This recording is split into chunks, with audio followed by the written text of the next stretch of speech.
Alright, I got some rear sets installed on here today that raise the pegs up about 50 millimeters and shortens them about 30 millimeters. And when you get that low to the ground, those types of little changes make big differences in lean angle. So I'm going to see if I can get my knee down.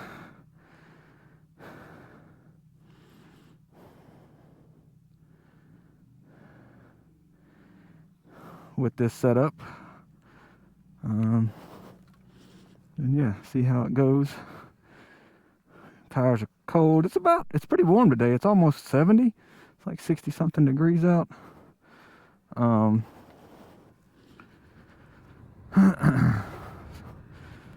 So yeah, actually kind of sweating. Got a full charge, obviously. Always starting with that on these runs, because I've got it set up now to where it'll stay in sport mode indefinitely.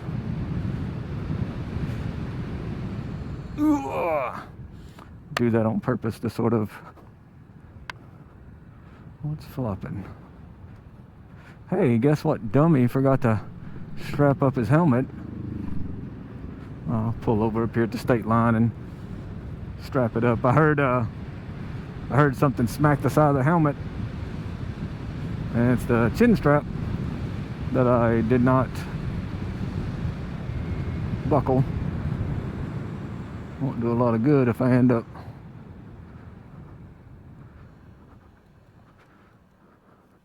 hitting the ground and my helmet falls off.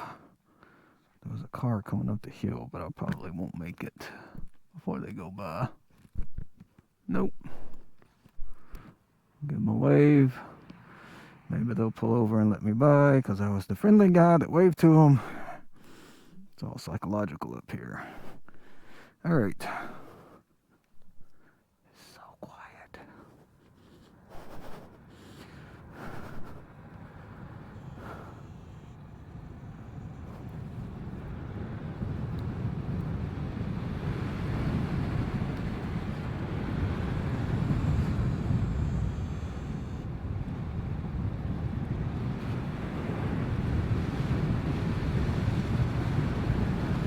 So we do some aggressive braking while we're straight up and down more or less, and then get the tires warmed up that way a little bit quicker. Yeah, they're not pulling over. All right, so I'm gonna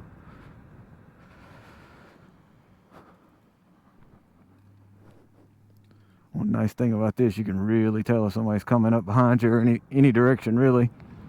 Can hear traffic so well. Right. The tires are still definitely a little cold.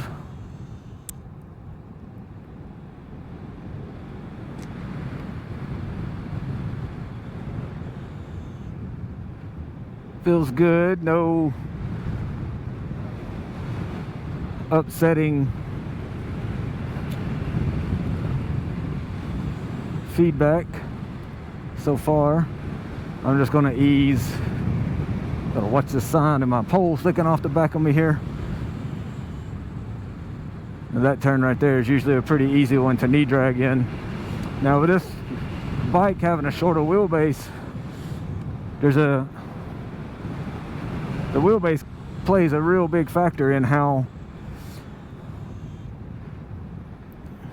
easy and hard, I guess you could say, it is to get leaned over far enough to knee drag, because a shorter bike, the shorter wheelbase has to be leaned over further to go around a given radius at a given speed. If you pick up the speed, or you somehow tighten the radius, then you will have to lean more. It's all like an equation. Everything is related to everything else. You change one thing, it affects the others. And so basically the way to get a knee down is to go faster around a given radius. It's easier said than done sometimes. And see, I have to keep in mind that now that I've doubled back, I'm adding 4 miles to my run, which normally I can't. Like yesterday, I want to downshift so bad right there. Yesterday I made a run all sport mode, and it just made it back with about 1 bar to spare on just one run out and back.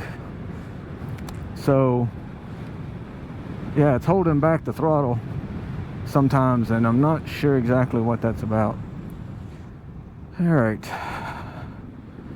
that was cool. Oh, the decel. So let's see. I'm gonna take it out. Watch yourself. Out of sport mode and just put it in normal here, and see if we can make this run to the overlook and back without dying.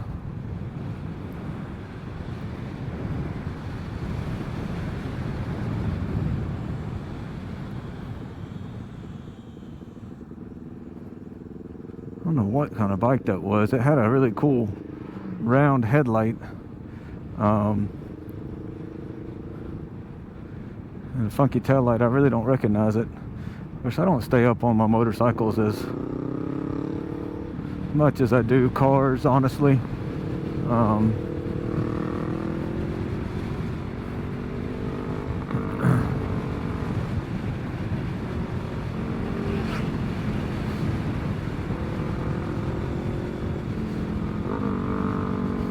It sounds kind of small, like a 300 or something, like a single cylinder.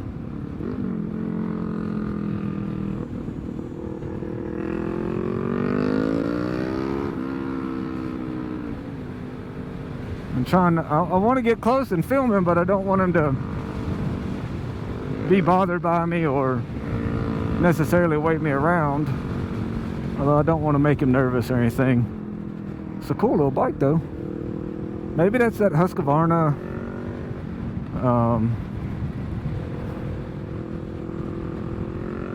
a funky name, Sport Pillion or something like that. The tail light kind of looks like an H.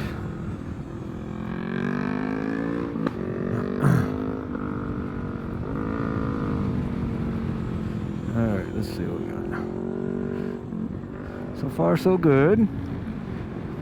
Trying to carry a little more speed, but the bike, we're kind of going uphill here.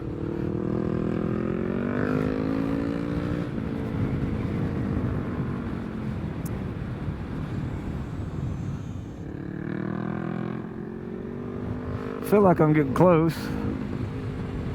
It's just hard to tell. That's what the knee, you know, some people wonder, like, why do you put your knee down? It's so that we can feel like how far leaned over it is. And once you get the knee down, then you know that's a reference point, because you're not, you know, you're not looking down, you're looking forward so hard you can't really even see the motorcycle and how leaned over it is any other way. So the knee is kind of a feeler and kind of a safety thing. Like if you're really quick, which I really am not, but racers and stuff that have a lot of practice at it, if the bike starts to wash out and slide, they can push their knee down and sort of lift the bike back up and recover if they have the room. Oh, I feel like I'm getting close. So now I need to go a little faster, and this guy's kind of, he's doing good. I don't want to push him, but he's kind of holding me up, so I want to back up a little bit here. So I need this thing, like I said, it's so short. It's like 6 inches shorter wheelbase than my little Ducati Scrambler, which is already kind of a short wheelbase bike.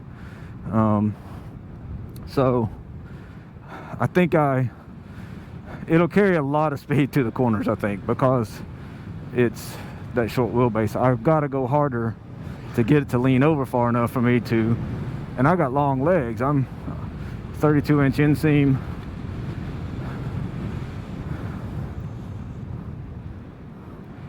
Nope, still didn't there. Let's see about this little turn on the left here.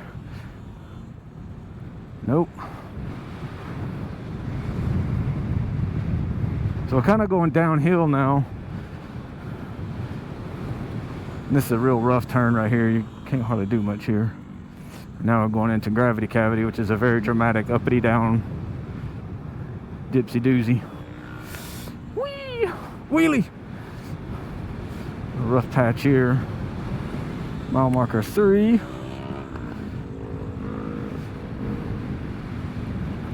Yeah, it's so hard to tell. I feel like I'm getting close, but I still may be a mile away.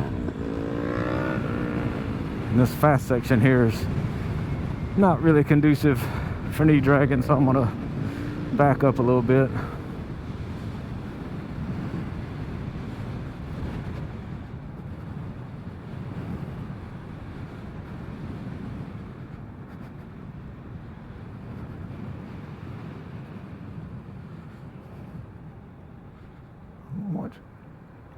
Watch my back and build a little gap. Let's see. It won't be long before we're going to be going uphill, and it'll be pretty hard to get the speed up at that point. So let me try this last couple of turns here. This little right-hander here. That car kind of freaks me out. I hate to wash out and go into that. All right, straight section, then we're going down to the bottom. Low point, then we start uphill for a mile or so. I'm just going to chill fast to the little bend here. This is where Parsons Branch gravel road comes in. One-way road is still not open. It's been closed for a few years now because of trees down and that type of thing. And it's a Charger. It's a wide body though, not a cop.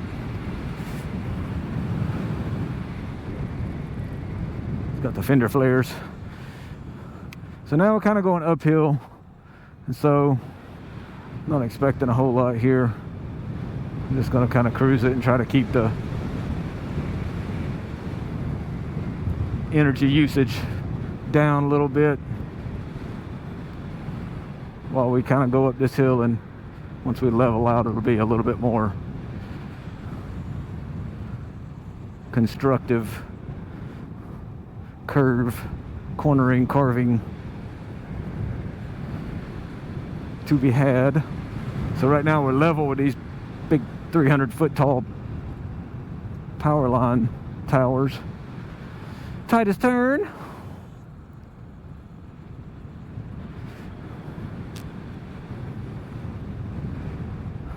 Increasing radius opens up. Now we go up into shade tree in the beginning of the triple doubles, the double apex lefts here. So we got like a tight section, then it opens up, and it comes back in tight again, and then a sort of a long right-hander, and then there's number 2 of 3, double apex left-hander, which people kind of have a hard time with coming down the hill, so you got to watch it there. So you go in early, come out wide.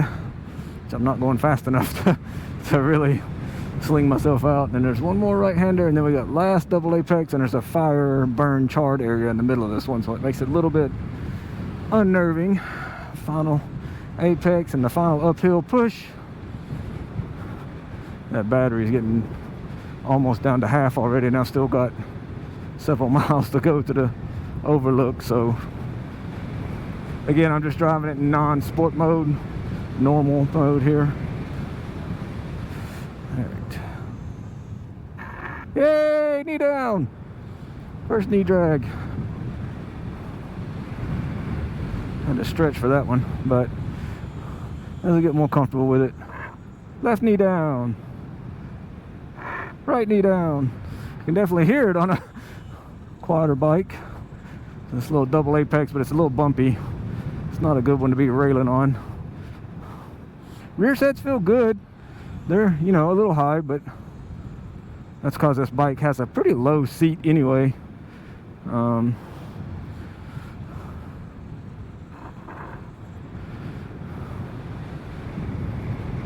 So you sit a little bit low, and so the pegs being up kind of fold your legs up. Whee! Yeah, so I think as I get more confident in the bike and the tires,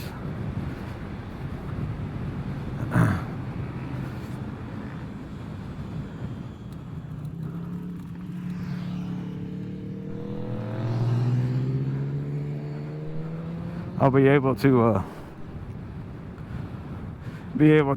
sort of play around at that lean angle more confidently, more regularly.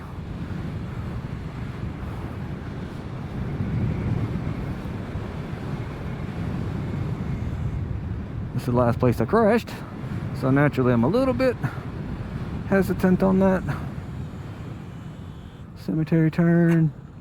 And I got a peg touch right there, or something. The rear set or the peg itself, I'm not sure. Felt it on my foot. So I don't have a ton of lean angle. My knee touches right before the peg does, I guess. Because that's not great. I noticed that these sort of poor man's rear sets are like 50 bucks or whatever. They're just brackets that kind of relocate the peg for most motorcycles. And they do stick out a bit farther than like true rear sets that are made for the bike and don't reuse any parts type of thing. Yeah, suspension feels good.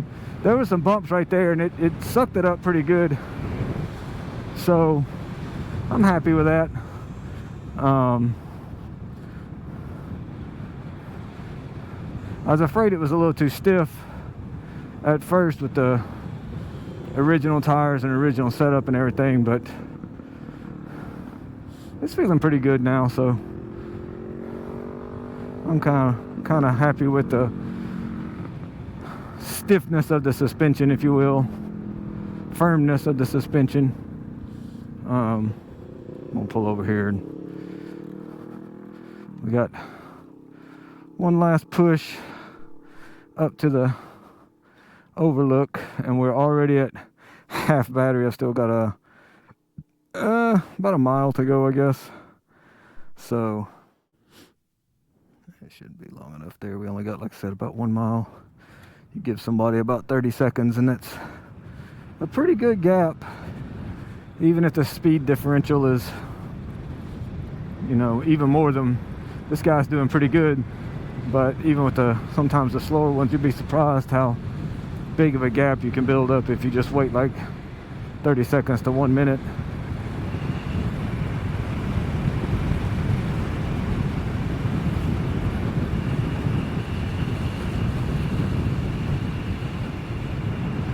It's funny though that turning around and going back after coming up behind a line of traffic there, something I wouldn't even think about on the gas powered bike. It doesn't even register as anything that would cause a problem, and I didn't think about it on this bike, and I ended up on the way back realizing, wait a minute, this adds 4 miles to a run that's normally enough to kill my battery dead. So now I'm going to have to sort of take it easy.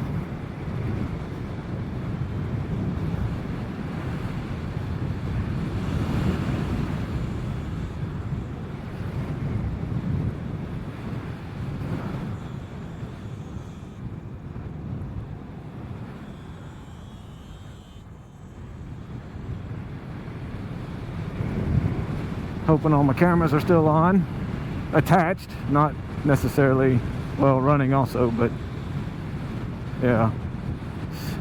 That one on the back was suction cupped on, and it's a little bit of a concern how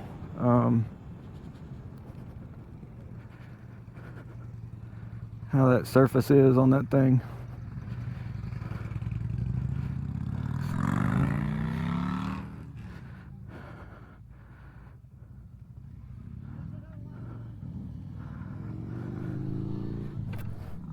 Yep, camera's still there. Alright, so right at half a battery, so that's pretty good. I think I can make it back on a hard push. I'm gonna let it cool down some and we'll make the run back.